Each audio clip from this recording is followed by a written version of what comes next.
Oke, selamat sore semuanya. Hari ini kita masuk ke materi bahasa dan tanda baca atau EYD dan tanda baca. EYD itu ejaan yang dibaca. Oke, di sini ada definisi ejaan. Ejaan itu keseluruhan peraturan mengenai bagaimana melambangkan bunyi ujaran dan hubungan antara lambang-lambang itu. Kedua, ejaan membicarakan tentang penulisan huruf, penulisan kata, dan pemakaian tanda baca.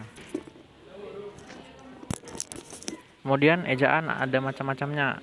Yang pertama ejaan Van Ophuizen, nama seorang guru dari Belanda. Kemudian di sini ada 5, ada ejaan Soyandi, ada ejaan Molindo, ada 4. Yang keempat adalah ejaan yang disempurnakan atau yang diresmikan tanggal 12 Agustus 1972. Jadi di sini ada perbedaan ejaan Van Ophuizen dengan ejaan Soyandi.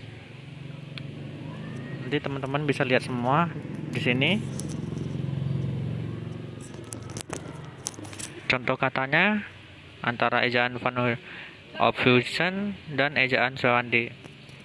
Sini ada 8. Misalnya khusus. Pada ejaan Soyandi dia khusus. Kemudian Jumat, dia Jumat. Begitu juga selanjutnya. Oke, ejaan yang disempurnakan. Ejaan ini diresmikan tanggal 16 Agustus 1972. Kemudian pada tahun 1976 disusunlah buku pedoman mengenai EYD. Kemudian hal-hal yang ditekankan pada EYD yaitu pertama pemakaian huruf, penulisan kata, penulisan unsur serapan, dan yang terakhir pemakaian tanda baca atau punktuasi.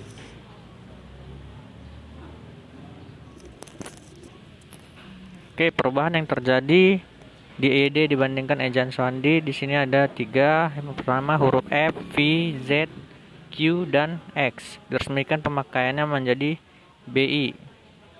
Angka kedua, untuk kata ulang dihapus penulisannya harus ditulis berulang diikuti tanda hubung. Kemudian terakhir awalan di dan ke ditulis rangkai. Dan kata depan di dan ke ditulis terpisah dari kata yang mengikutinya. Ini dia contoh awalannya, nanti bisa baca di materi. Kemudian perubahan yang terjadi di EYD dibandingkan ejaan menurut Soyandi. Ini dia.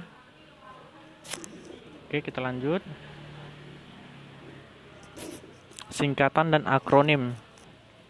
Singkatan adalah bentuk yang dipendekkan yang terdiri atas satu huruf atau lebih. Kemudian yang kedua akronim. Akronim adalah singkatan yang berupa gabungan huruf awal kata, gabungan suku kata ataupun gabungan huruf dan suku kata dari deret kata yang disingkat. Akronim dibaca dan diperlakukan sebagai kata. Oke, di sini ada lafal singkatan kata. Teman-teman bisa melihatnya, ada kolom singkatan, ada kolom lafal baku, kemudian ada kolom lafal tidak baku.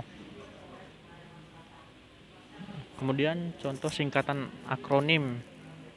dan akronim. Di sini ada tabel singkatan dan sebelahnya ada tabel akronim, bisa dilihat masing-masing. Kemudian kita lanjut tanda baca. Yang pertama yaitu tanda titik. Tanda titik itu mengakhiri sebuah kalimat yang bukan pertanyaan atau seruan. Kemudian diletakkan pada akhir singkatan, gelar, jabatan, pangkat, dan sapaan. Kemudian yang ketiga pada singkatan, kata atau ungkapan yang sudah sangat umum. Contohnya ini, Dokter Adit senang mengobati orang sakit. Kutipan menarik itu diambil dari halaman, dia disingkat jadi HLM titik 5 dan 8. Kemudian pada akhir kalimat dibuat kata tanda titik. Kemudian tanda baca koma. Di sini yang pertama memisahkan unsur-unsur dan suatu rincian atau pembilang. Yang kedua pemisahan anak kalimat dari induk kalimat apabila anak kalimat mendahului induk kalimat. Yang ketiga, memisahkan penting suatu dari bagian dalam kalimat. Contohnya ini, teman-teman bisa perhatikan. Oke, kita lanjut. Kemudian di sini tanda seru. Tanda seru dipakai sesudah ungkapan atau pernyataan berupa seruan atau perintah atau menggambarkan kesungguhan, ketidakpercayaan atau rasa emosi yang kuat. Contohnya, jangan letakkan benda itu di depan saya, teriak Rudy. Oke, tanda baca di sini titik koma. Yang pertama, memisahkan bagian-bagian kalimat sejenis atau setara. Kemudian memisahkan kalimat yang setara di dalam satu kalimat majemuk sebagai pengganti kata hubung. Contohnya ini bisa teman-teman perhatikan. Oke, kita lanjut. Tanda baca titik 2. Di sini pada akhir suatu pernyataan lengkap bila diikuti rangkaian atau pemeriaan. Kemudian pada kata atau ungkapan yang memerlukan pemeriaan. Kemudian dalam teks drama sesudah kata yang menunjukkan pelaku dan percakapan. Oke, di sini tanda penghubung. Teman-teman bisa perhatikan semuanya. Ada menyambungkan unsur-unsur kata ulang, merangkai unsur bahasa Indonesia dan unsur bahasa asing. Kemudian di sini tanda elipsis. Teman-teman bisa perhatikan semuanya. Oke, kita lanjut. Oke, sampai di sini materinya sudah selesai. Nanti saya share materinya dalam bentuk PowerPoint. Silahkan dipelajari. Sampai berjumpa kembali. Terima kasih.